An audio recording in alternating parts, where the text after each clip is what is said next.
You got Prancer and Dancer and Jimbo, Krampus and Jiminy, Petunia. How's it going, gang? It's Justin from the Delish Test Kitchen, and the holidays are all about showstoppers, at least from like a food perspective, right? Thanksgiving has turkey, and for Christmas, Hanukkah, all those December holidays, it's all about the beef. It's Arby's style. We have the meats, and today we definitely have the meats because we are making the the most impressive thing that you could put on your holiday dinner table, and that is prime rib.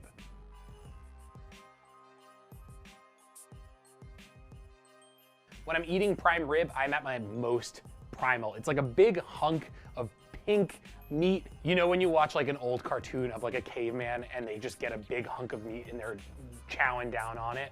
That's basically how I feel when I eat prime rib. It's the best feeling in the world. It's exactly how I want to feel on the holidays. And this is deceptively easy to make. It can be really overwhelming because it's an expensive cut of meat. It's a big cut of meat. But the reality is, if you just have a little bit of forethought, use a little bit of science, we're gonna get this cooked up perfectly. It's very exciting when you get to have something like this in your kitchen. It's very rare that we allow ourselves to spend this amount of money on like one big hunk of meat. And for that reason, we wanna be thinking about what we're getting. We're getting a standing rib roast. That's like the other thing that people might call a prime rib. It's from the ribs of the cow, and this includes a lot of different back meats because cows, they kind of just like graze and don't really do anything all day on their back muscles, so they get really tender and delicious. So think of it like if this is this part of our bodies, that's what we're eating when we're eating prime rib. It's getting very little action, so it's very tender. It has a lot of fat and fat tissue, which introduces flavor, really deliciousness, and that's what we're looking for. I've had this in the fridge overnight. Putting your prime rib out, taking it out of whatever packaging you're having it in, and having it stand open in the fridge can be kind of intimidating for people to kind of leave raw meat just out. But I promise you, it's totally safe, and that will help to dry out the meat. We're not dry aging it. That's like a very long, very controlled process. But this just helps take away some of the moisture from the outside of the beef, which will make sure that we have a very beautiful, amazing crust, which is exactly what we're looking for. Justin, question from YouTube. Amazing. Okay, it's kind of a long-winded one. It's fine, it's fine, it's fine. I'm always nervous when I shop for big pieces of meat like prime rib. Me too. How much should I buy per person? What should I be asking for when I talk to my butcher? There's a lot that we're gonna cover in that question, so it being long-winded is totally okay. So I'm gonna address the first part. How much prime rib do we wanna be buying? So the general rule of thumb, you can kind of get, like you see how there's these ribs in here, part of the prime rib. They will be sold sometimes as like, how many ribs do you want? General rule of thumb for any big piece of meat like this, you want about 8 ounces per person. If you have a bigger appetite or the people you eat with have bigger appetites, or you want a lot of leftovers, 12 to 16 ounces is about right. A really simple shortcut if you don't want to think about weights and you just want to think about visuals, 1 rib is good for 2 people. So for this, it's 4 ribs. That means 8 people are going to chow down on this.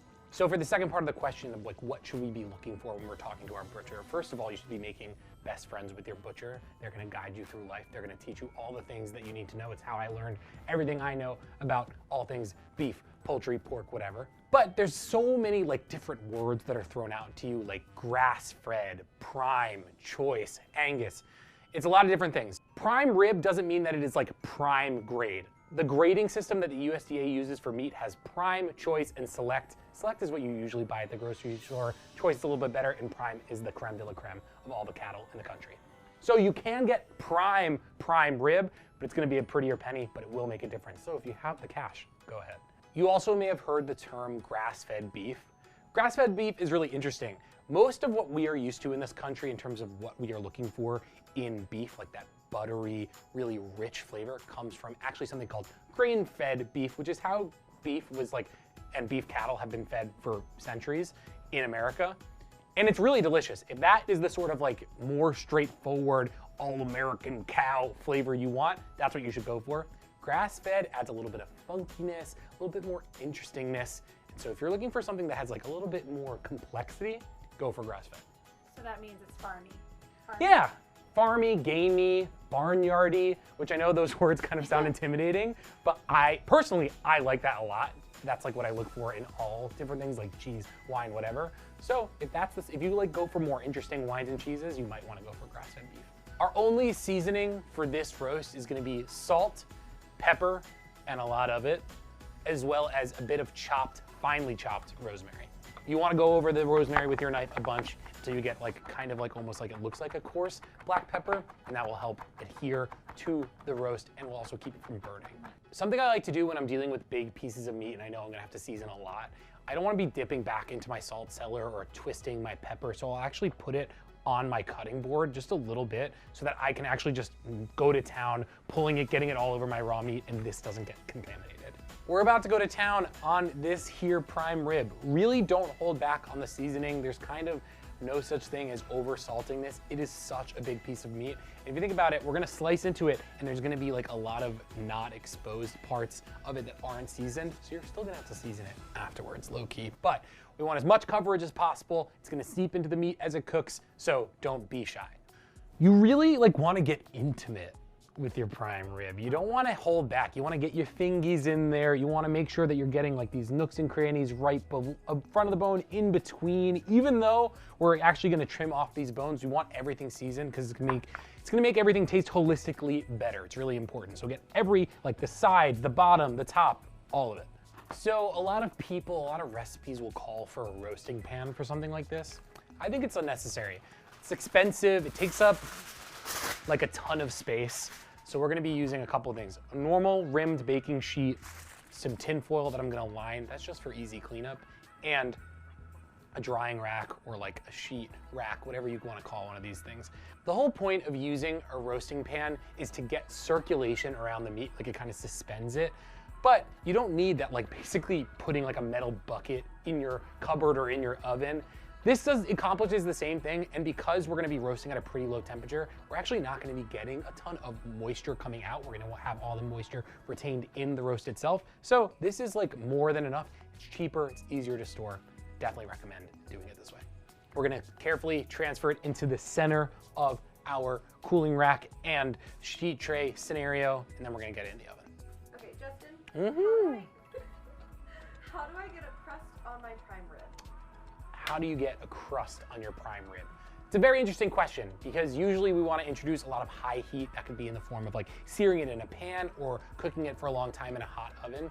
We don't want to do that because we really want that beautiful, iconic, like pink mid-rare all the way to the edge. And if you cook it too high a heat for too long, you're gonna get like in your prime rib, like about like a 1/4 inch, maybe even a 1/2 inch of gray before it gets to that beautiful mid-rare. We don't want that. So we're gonna cook low and slow at first, and then at the end, we're gonna crank up the temperature, sear off the outside, get like crisply, craggly, salty deliciousness crust on the outside. It's really easy. My oven's been preheated to 250. You can basically go as low as possible. It'll increase your cook time, but it will also increase the likelihood that you'll get even more beautiful cooking. But most conventional ovens at home only go down to about 250. As a result, this is gonna take about 3.5 to 4 hours to cook.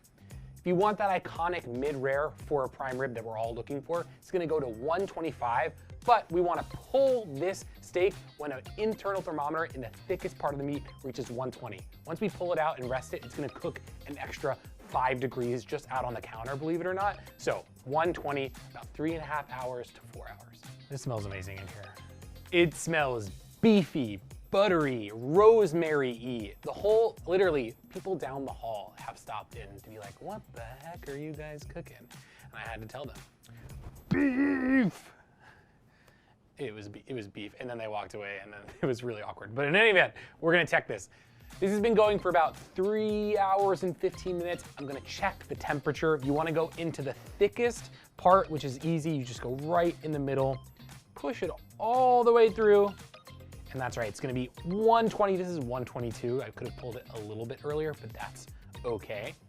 Now this is gonna rest. We're gonna tent it with a little bit of foil, and this can actually sit for like 30 minutes and then up to like an hour and a half. Justin, I have a question for you. Why do I have to rest a roast? Why do we have to rest a roast? The eternal question, why do we have to rest anything? Oftentimes when we cook, we get the instruction to let things cool, let things rest, and it's the most tantalizing, tempting thing ever because we want to just dig into it. But with something like this, it's really important.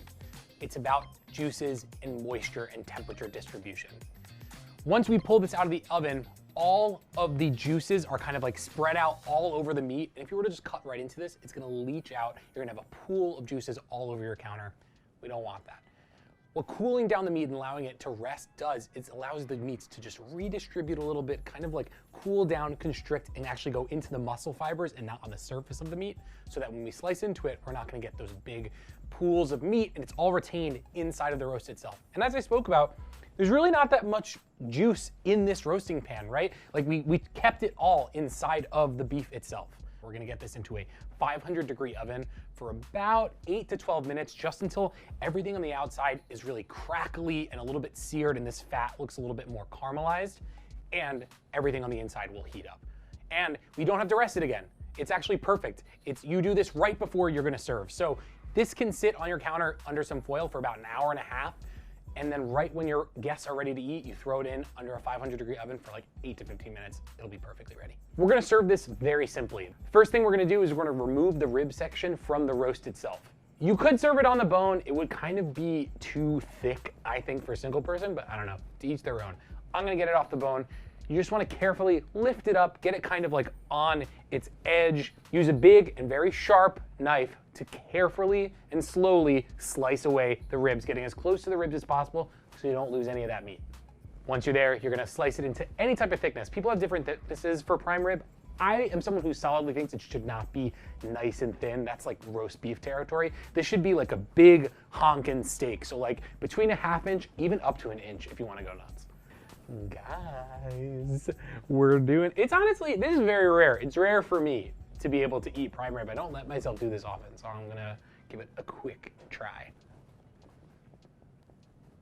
The first thing that stands out to me is the butteriness of this prime rib. There's something about really amazing high quality US beef that has this like rich, buttery, fatty quality that is unmistakable and is amazing in prime rib. This is tender. You don't have any gray gradient as I was talking about before. It's nice pink mid-rare all the way to the edge, and you have that amazing crust. It's salty, you get that herbal hit from the rosemary, a little woodsy, very holiday-esque.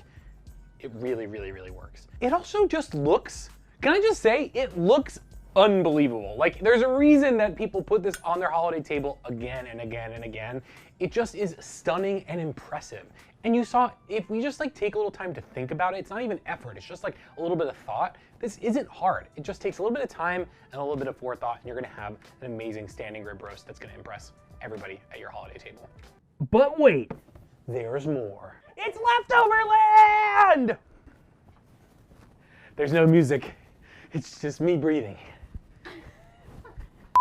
This past month, we've been talking about different, like, interesting, like, more lunchy and dinnery preparations for leftovers. But in all honesty, we all wake up the next morning after, like, Thanksgiving, Christmas dinner, and we're craving just more of the food that we had the night before. And breakfast is the best place to do that. So we're gonna be continuing this lavish streak after a night of prime rib and mashed potatoes and all the fixings. We're also going to have steak and eggs in the form of a steak and eggs hash. But it's not just any hash, it's gonna have big chunks of prime rib in it. It's delicious. Let's do this. We're gonna chop some red peppers, some onions, and some potatoes. We're gonna par cook those potatoes until they're just a little bit tender. Then we're gonna get into a big skillet with a bit of oil. Those bell peppers and onions, cook them off until they're softened and just getting golden on the edges. We're gonna add a little bit of smoked paprika, salt, pepper, add the potatoes, get those nice and starting to get crispy until we wanna add our steak. Get that warmed up a little bit. Then we're gonna make like little divots in the skillet, kind of like a shakshuka, and we're gonna crack eggs directly into those divots so that we kind of have this like amazing pre-built breakfast skillet that we can all just kind of scoop from. It's gonna be delicious. It's gonna be really an amazing way to have a holiday leftover breakfast. You hear that? I'm also getting like a steak and eggs facial. It's basically like a breakfast fajitas. This reminds me of the fajitas you get from Chili's. It smells amazing. It smells like smoked paprika and all these amazing ingredients, and the steak just adds a little bit of richness. Who thought like you could have prime rib and eggs, not just steak and eggs? It's so funny to hear it continue sizzling as I'm eating it. It adds to the experience, but this is so good. This is exactly what I want to eat the day after a holiday. It feels luxurious, it feels celebratory, it's just as impressive. If you were to drop this big skillet of like steak and eggs on your breakfast table the day after Christmas, it's gonna be just as impressive as that standing rib roast. So for more leftover recipes, for more incredible, impressive mains for your holiday table, stick around and check out delish.com.